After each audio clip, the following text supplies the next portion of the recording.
अस्सलाम जी, welcome and welcome back to another vlog. Hope आप सब ठीक ठाक हैं। मैं भी बिल्कुल ठीक हूँ। और आज मैंने उठते साथ ही व्लॉग स्टार्ट कर दिया था और अब मैं लगी थी ब्रेकफास्ट बनाने। बहुत दिन के बाद आज मैं प्रॉपर नाश्ता करने वाली हूँ। सो प्रॉपर में क्या, बस मैं अंडा पराठा बनाऊँगी। और दिल नहीं कर रहा था, गर्मी बहुत लग रही थी क्योंकि अब गर्मी हो बहुत ज़्यादा गई है। लेकिन और कुछ भी खाए ना तो उससे इतना कोई अच्छा पेट नहीं भरता। थोड़ी थोड़ी देर के बाद भूख लगती है मुझे और फिर मेरी समझ में नहीं आता है कि मैं क्या खाऊं। और फिर जो सैलड है चनों वाला मैं बना के खाती हूँ, फिर बार बार खाने का मेरा दिल नहीं करता। जितनी वैसे लास्ट टाइम सर्दी शदीद पड़ी थी ना, तभी सब एक्सपेक्ट कर रहे थे कि इस बार गर्मी भी बहुत ज़्यादा पड़ेगी। और गर्मी वाकई टाइम से पहले ही बहुत ज़्यादा पड़ने लग गई है। और जितनी देर गर्मियाँ रहती हैं ना, बच्चों के लिए, बड़ों के लिए, मर्द औरतों के लिए ना, सबके लिए ये बड़ा मुश्किल टाइम होता है। जिन्होंने बाहर ड्यूटीज़ करनी है उनके लिए बहुत टाइम मुश्किल है।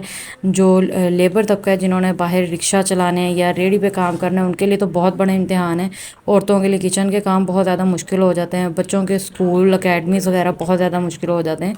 तो ये मिलजुल के सभी के लिए बड़ा मुश्किल रहता है समर। मेरी नहीं समझ में आता कि समर किसका फेवरेट होता है। मतलब सारे मौसम अल्लाह ने बनाए, सारे अच्छे होते हैं।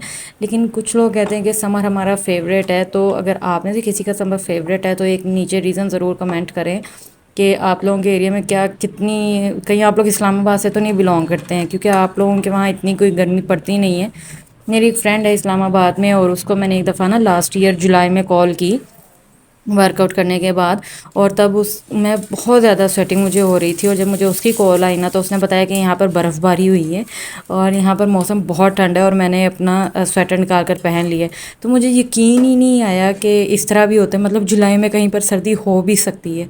मतलब अगर हमारे यहाँ गर्मी ना, तो हमें ऐसे लग रहा होता है कि हर जगह बड़ी गर्मी होगी और कितने लकी होंगे वो जहाँ पर सर्दी होगी, गर्मियों के मौसम में आकर कहीं पर सर्दी हो जाए। अच्छा, मैं अपनी तरफ से रोटी बनाने गई थी। पराठा मेरे माइंड में तब था नहीं, मेरे जहन में था कि मैं जस्ट रोटी बना लूँगी और हाफ़ फ्राई एग बना लूँगी।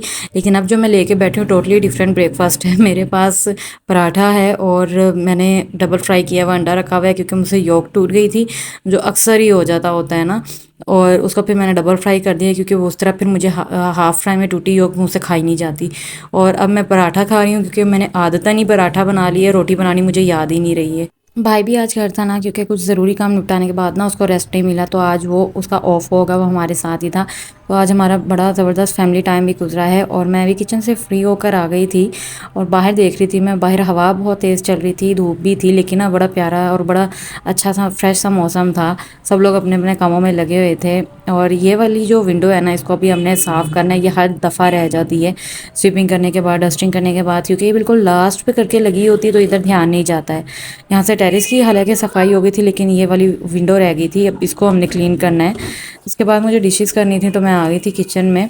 बस हमारा तो यही काम है, दिन में 3 बार 4 बार हमारे आराम से इतनी टाइम बर्तन धुल जाते हैं। कभी कोई धो लेता है।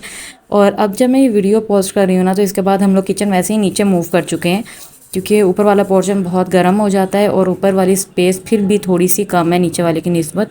और ऊपर ओपन किचन है, नीचे पूरा किचन बना हुआ है ना, तो वो ज़्यादा कंफर्टेबल रहता है, क्योंकि ओपन किचन में ज़्यादा गर्मी फैलती है चूल्हे वगैरह की वजह से। और ऊपर अभी एग्जॉस्ट नहीं लगा था, तो हम लोगों ने सोचा कि बजाय इसके कि ऊपर आप भूनते रहो, नीचे शिफ्ट कर जाते हैं। इसके बाद मुझे करनी थी कुकिंग और मैं आ गई थी किचन में। यहाँ पर मैंने स्लाइसर पर प्याज वगैरह कट करने हैं, मुझे भिंडी बनानी थी। पीछे ड्रिल मशीन चल रही है, क्योंकि हमारे रूम में अभी तक कर्टन्स वगैरह नहीं लगे हैं, किसी भी रूम में अभी तक नहीं लगे हैं, क्योंकि उनके रॉड्स लगने थे, कबर्ड्स के अंदर रॉड्स लगने थे, हुक्स लगनी थी। तो आज भाई ने ये वाले सारे काम निपटाने थे। और अब इशा के करीब का टाइम हो गया था और अभी तक वो सब यही कुछ ही किए जा रहे हैं। जब शुरू कर लो ना काम, फिर इतना ज़्यादा फैला हुआ होता है, नीचे कारपेट पे भी इतना कुछ गिर गया था, तो डबल डबल सफाइयाँ भी हुई थी। लेकिन एक दफ़ा ये काबू आ जाए ना जब मर्द हजरात, तो एक दफ़ा इनसे सारे काम इस तरह के करा लो, क्योंकि इस तरह के काम है कि इसके बगैर फिर गुजारा भी नहीं। आपको कर्टन्स भी चाहिए लाजमी, गर्मी बहुत हो गई है, विंडो से बहुत ज़्यादा अंदर ना हीट आती है। और फिर आपको हुक्स भी चाहिए होती हैं, क्योंकि सारा कुछ कबर्ड्स में भी पूरा नहीं आता है। तो हुक्स पर टॉवल्स वगैरह हैंग करने के लिए हमें कोई समझ नहीं आ रही थी कि कहाँ पे करना है। एनीवेज यहाँ पे मैंने खाना बना लिया था, भिंडी बनाई थी मैंने। और मसाला भिंडी नहीं बनाई, सिंपल भिंडी बनाई थी। उसके ऊपर से ना सूखी धनिया का पाउडर डाल देती होती हूँ मैं, उसका बड़ा अच्छा टेस्ट आता है। तो अम्मी ना मुझे इसके ऊपर गर्म मसाला नहीं ऐड करने देती हैं। और कुछ इसका आलू का मिक्सचर पड़ा हुआ था आलू के पराठों का, मैंने तो आलू का पराठा खाया नहीं। तो जो पड़ा हुआ था ना, उसकी मम्मा ने बोला कि इसकी टिक्कियाँ फ्राई कर लो, क्योंकि ये फिर नेक्स्ट डे तक ना फ्रेश नहीं रह जाता, ढीला पड़ जाता है, क्योंकि इसके अंदर प्याज होते हैं। तो मैं इसको अंडे की कोटिंग करके ना फ्राई करके इनको निकाल रही हूँ। तो भूख बड़ी लगी थी, अब तक दिल नहीं कर रहा था कि ये भी काम करो साथ में।